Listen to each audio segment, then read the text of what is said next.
ಸಕಲೇಶಪುರ ತಾಲೂಕಿನ ಎಡಕುಮರಿ ಬಳಿ ಭೂಕುಸಿತದ ಪರಿಣಾಮವಾಗಿ ಹಾಸನ ಮಂಗಳೂರು ನಡುವಿನ ರೈಲು ಮಾರ್ಗದ ಸಂಪರ್ಕ ಕಡಿತಗೊಂಡು 3 ದಿನಗಳೇ ಕಳೆದಿವೆ.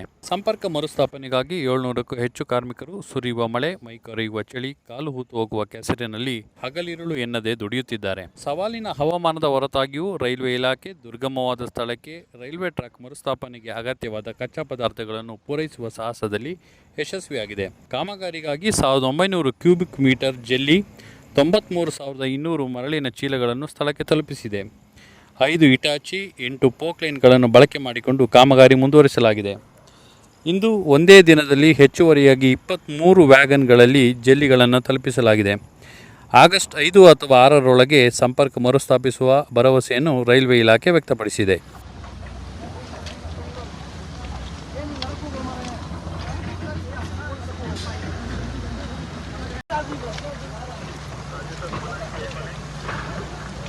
Yes, online.